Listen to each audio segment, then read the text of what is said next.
Hello, good day to you. Um, Looking today at an album by James Taylor, a 1997 album called Hourglass. So James Taylor, I guess we more associate with his breakthrough period of the 70s. And to be honest, I don't actually know much about James Taylor. I know, like most people do, the songs that you heard on the radio when you're a kid, like Fire and Rain and How Sweet It Is, and what's the other one they did? But I'll Be Your Friend, or whatever it's called. I can't actually remember. But anyway, he's got kind of a handful, 5, 10, pretty big songs that are kind of part of the late 20th century pop canon, pop folk canon. I guess he's a bit in that kind of area. But he his career kind of dropped off a bit in the 80s and 90s. And I actually can't even remember how I came across this. As in, I downloaded this, I remember. I heard a song from it and I downloaded the album, but I can't remember why I would have downloaded a 1997 era James Taylor album. Maybe I read something about it specifically or heard a story about it, and that's what made me first listen to it.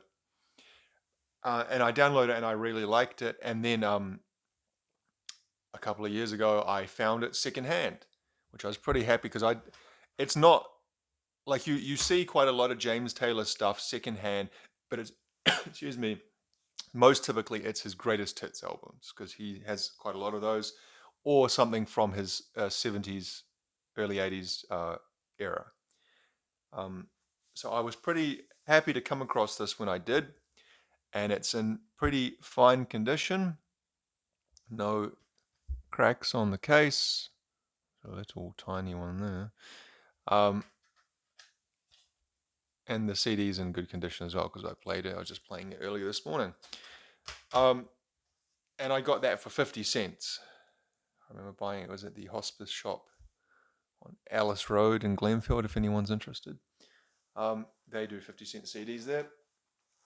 So, why do I like this album? So, when we think of James Taylor, we associate James Taylor with a singer songwriter, man with an acoustic guitar, kind of folkish type music, don't we?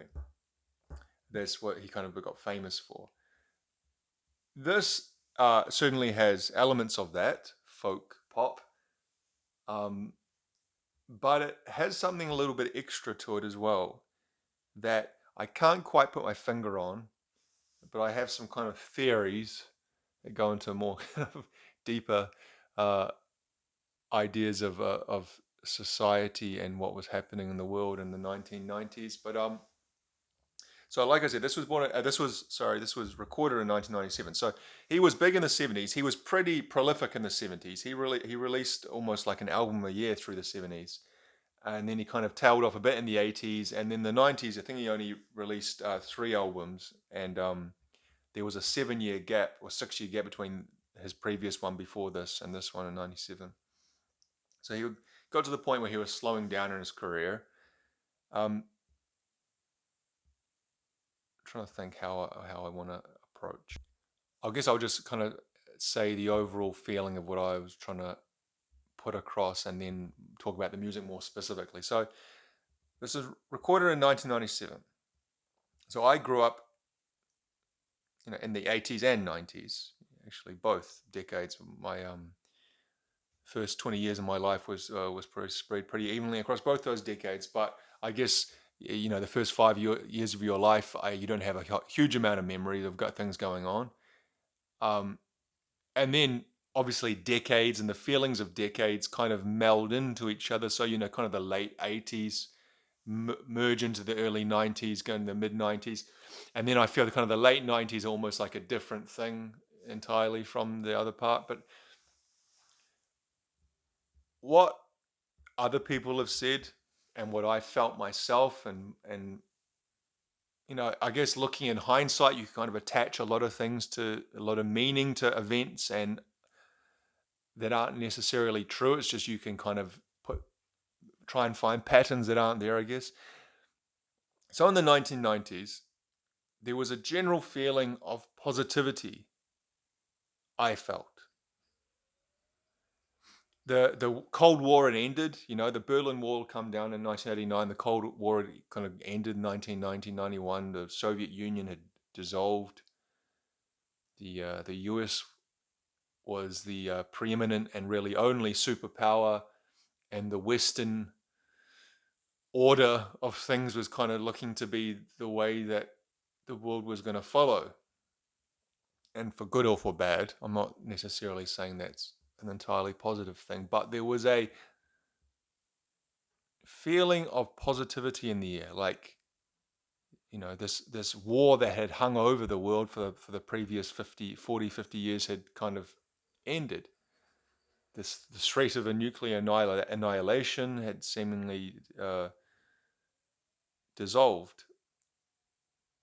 There was also this emerging technology of computers had started becoming where they were becoming part of our daily lives, and home computers becoming a common thing. Not everyone had a computer in their home, obviously, but I think my family got one in about 1995, which is actually kind of late. Most of my friends had them quite a bit earlier than that. My family were kind of late adopters.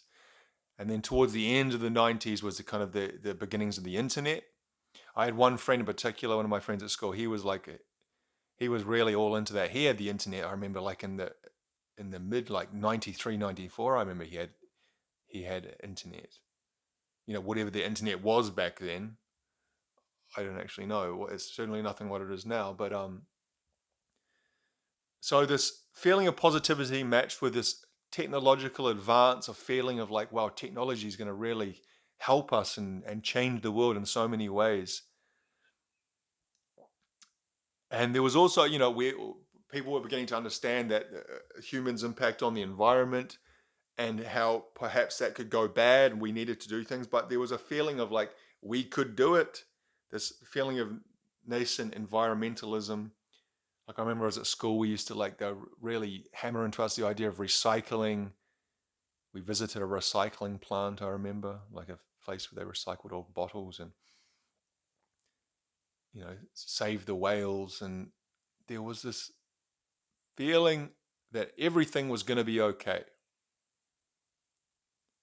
We compare that to now, and maybe it's just because I'm an adult now, and back I was a kid then or a teenager then. Now there is a decidedly negative feeling in the world now for me. And it's just like, it feels like with the environment things, it feels like nothing we do is going to fix it. Wherever you fall on that spectrum of climate change, it feels like we're so far beyond the point of being able to reverse anything that it's almost pointless, like futile, and technology just seems like it has, especially like things like social media and for phones and how they're part of everything now, and it feels like it's turning on us and producing some really quite negative outcomes in people's development, and just the how everyone's at each other's throats on social media, and it seems like that technology has been almost like a net negative, really. um, and there's other things I could talk about, the negativity of the current age, but I feel this album, finally getting to talk about the album 9 minutes and was captured, not lyrically or anything like that directly, but the sound and the atmosphere and the feeling of the album captured that positivity and the everything's going to be okay feeling of the 90s for me. When I listen to it, that's what I get. There's a few bands, there's a few musicians who do that. Some bands absolutely don't do that. They don't capture that aspect of it. I think very few do, but I feel that James Taylor on this album the maybe the instrumentation he used, the things I don't even know. But I felt he captured almost perfectly that the positivity of the 1990s. So we look more directly here at some of the songs. So first one, Line 'Em Up. It's kind of a bouncy, almost happy kind of song to start off. I don't actually know what he's singing about. He starts off talking about Richard Nixon resigning, and then he kind of goes. And then the last verse he's talking about moon landing. I think he's actually talking about the Korean pastor Reverend Moon who does those mass the Unification Church who does those mass weddings where like 20,000 people get married at the same time. I think that's what he's talking about. But that's a good starting song. But it's kind of very bouncy and kind of upbeat, but also with that quirkiness that James Taylor often has. Uh, the second song there, what is it? Enough to Be on Your Way. That's pretty clearly about someone who died. And from reading about this a while ago, I think it's about his brother. His brother died from alcoholism a few years before this album. He in the song, in the lyrics, he's talking about a girl, a woman in Texas. But I think he said in the interview I read, he was too emotional. He wouldn't be able to sing if he was singing about his brother directly. His brother's name was Alex Taylor. So he changed, but the first kind of verse, he's talking about being at a funeral and saying goodbye to someone, and it sounds like a family member. So you can kind of get it from that. But then he kind of goes off and talking about other parts of the story and changes it to a woman called Alice. But it's quite a beautiful song. It kind of starts off with this accordion and violin, but then it comes down. It's like it starts off at a high, like almost like it's flying above the clouds, and then it kind of comes down to just him with his guitar and a very light piano. It's a really beautiful song. Track 3, Little More Time with You. That's the one. I think that was the most popular song. That was kind of like an adult radio hit. And it's Stevie Wonder plays accordion. Sorry, not accordion, harmonica in that song. I'm always a bit iffy on harmonica. It can really kind of make the song stick to a certain feeling that I don't necessarily like. But it's not a bad song. It's got a very 70s James Taylor feel, of his prime years. It's that kind of song. It's maybe that's why it was the most popular, because it kind of harks back to what made him popular, that kind of soft rock folk pop. Track 4, Gaia. Now this is what I was kind of talking about before about that the positivity that of environmentalism in the 1990s. This is that kind of song. He's talking here about Gaia, Mother Earth. And he's just singing about the earth and how beautiful everything is and how we've got to look after it. Typical kind of boilerplate environmentalism type stuff that you heard in the 1990s, without the we're all going to die in a fiery ball of death like we might kind of hear more nowadays. Sting apparently sings backup vocals in Gaia. But it's a good song. I like Gaia. 5, Ananas. That's a song I don't like. There's something, especially the chorus of that song. I would say I dislike that song. It's kind of too soft rock, kind of going for the rock, but coming too soft, and just I don't know, something about that song I don't like. 6, Jump Up Behind Me. Maybe my favorite song on the album.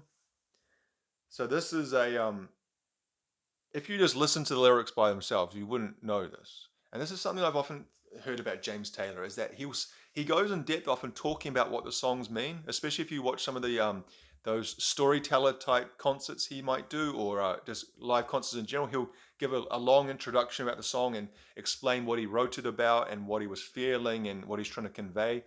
And then you'll read the lyrics and you think, I can't. I have no connection to what you just said. The lyrics don't seem to follow that at all. And I find that the case with Jump Up Behind Me. He's talking about his childhood in parts. There's one particular verse in particular he's talking about how it feels like Christmas morning. I don't know. I can't actually recall the lyrics exactly. But it's he's talked about it subsequently. In a few places I've heard, he did a thing on Oprah's show, and he talked about it. Obviously, you probably might know that he was a pretty serious heroin addict through most of the 70s, kind of back and forth between sobriety and relapse. Well, actually, well into the 80s. Um, and this period that he's talking about was quite early in his career. I think it was like 1970 when he was still with that band called the Flying Machine, which he references in Fire and Rain. And they had kind of fallen apart, that band. And he was in New York, staying in a pretty bad area of New York, and he was in the depths of heroin addiction and doing pretty badly. And he said one day, just out of the blue, his father called him on the phone, and he said, "How are you doing, James?" And James didn't say, "Oh, I'm I'm a heroin addict and I feel like I'm dying." He just kind of said, "I'm not too good at the moment." And there was something in his voice. His dad could sense that he was in trouble. So his father, lived in North Carolina, and James was in New York City. And if you know a little bit about American geography, just looking at a map, you can see North Carolina to New York City would be a pretty long drive. But the dad said, "Okay, stay where you are. Don't just stay in your apartment. I'm going to come up and get you, okay?" So his dad got in the car and drove however many hours that is. I don't actually know. And he turned up however many hours later, parked his car outside his apartment and picked up James and brought him back down to North Carolina to kind of recover, convalesce in their family home. And the way he talks about this really quite beautiful. He Now just kind of like, hey, how he can, like, jump up behind me. The idea I get from that song title is, when I'm in trouble, someone jumps up behind me to kind of catch me, to save me. So his dad is dead now, obviously, but the way he talked about it, the few times I've seen him talk about it, he just feels so, that idea of being able to rely on someone, our parents, I guess. As you get older, the relationship changes with your parents, and they're not there to catch you anymore, because you're an adult yourself and you've got to find these things out for yourself. But at the same time, I think there's something really beautiful about that idea of that. Doesn't matter how old you are, your mum and your dad are always your mum and your dad, and they'll always be there to catch you. So yeah, that's I recommend go and find the video. Just type in YouTube, Jump Up Behind Me, James Taylor, and then one of the videos will be him, an interview or him talking in a concert, explaining it. And I'm not doing it justice here, because he obviously he's got a much stronger emotional connection to it. But it's a great song as well. It's like it's got a kind of a strange kind of flow to it, with the backing vocals. Are kind of like, I don't know, I can't describe it, but yeah, I recommend it. Um, yeah, the rest of the songs are kind of just a either a mixture of kind of him and his guitar, kind of sparse folk songs that he's known for, typical James Taylor, or more of that 70s to 80s feel, where there's one song, I think it's song number 9, Up From Your Life, which he has this kind of Kenny G saxophone to start off, which I could probably do without. And then he uses, which I call Paul Simon keyboards, which is a particular keyboard sound that I especially associate with anything Paul Simon did. But there's one other song I do like, is number 8, Up Ermai. Ermai is a mountain in Sichuan in China, and he climbed up that mountain, and he's just talking about the experience of that, and it's quite a lovely song, and it has this effect. I don't know if it's the bass or the keyboards he does. It kind of says, I'm not going to make the sound. It could be ridiculous, but it's this kind of strange. It feels like clouds are rolling around you. That's what that sound. Because I didn't even know this song was about climbing a mountain in China. But even before I knew that, I felt that this effect he does in the chorus with the bass or keyboard, I can't identify what it is. There's kind of like low pushing sound. Reminds me of like being up a mountain and clouds around you. It's quite cool. There's a vaguely kind of Eastern sound towards the end where the kind of song's trailing off. Um, but yeah, it's a beautiful song, and it's again that kind of connects back to that kind of '90s environmentalism of talking about the earth and vague spiritualism, New Age spiritualism. He's actually said he described these songs as agnostic spirituals, which I think is a kind of a interesting description. Through to the last song, "Walking My Baby Back Home." Apparently, that is like an old standard from like the 1930s or something. It's been recorded by countless jazz and country musicians, and so that's James Taylor's take on that number, and it's not bad. And there's a secret song, like a hidden song. If the CD plays after that song finishes, he goes into almost another kind of country sounding-ish song, something like money, money, and money or something. So yeah, I've done my best there to try to convey the feeling and the idea of this album and why it so appeals to me. Look at this. They sometimes used to put these in inserts inside the booklets, would give you information on how to do something. So for all CD extra information, questions, comments, and no technical issues. So what is this? Look there. Microsoft Windows. Can't actually see what's underneath it. QuickTime. Remember QuickTime? Does QuickTime still exist? Is this an enhanced CD? So there's like extras on this? Doesn't say there is, but it says CD extra. So maybe there is. It's just lyrics. So I mean, there was a period there where every CD you had some kind of extra. You could put it in your computer, and there would be something to access there. So maybe a video or something like that. I was looking at some of the musicians he used. So many of these musicians are just big session guys who, if you click on them and see some of the artists they've worked with, everyone: Billy Joel, Bruce Springsteen, Rod Stewart, Linda Ronstadt. Some are, not all of them, but you kind of see how, I guess, if someone gets the reputation for being a good session musician, they'll have work forever. Dedicated to Don Grolnick, who was apparently a jazz pianist who died and shortly before this album was made, and he worked with James Taylor a bit as well, apparently. So yeah, it's a great album, I think, and it's definitely a James Taylor album. It's not as though it's a complete departure, but there's something about it that connects to me on a deep level, that takes me back to that feeling of growing up in the 1990s. The feeling, like I said, that everything was going to be okay, that we would sort everything out. The world was at peace now. We were going to sort out the environment. We had all this technology now that was going to get better and better. We were going to make our lives easier, and it was, who knew what what was going to be on the other side of the year 2000. And it seemed that certain events happened from about 2001 onwards that have just progressively, I don't know, made things worse.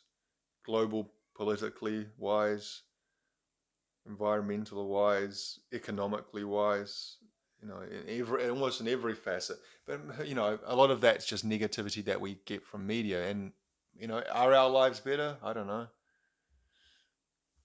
Sometimes it feels that we just, you're just going along fine, everything's okay. But yeah. Anyway, don't want to get too philosophical.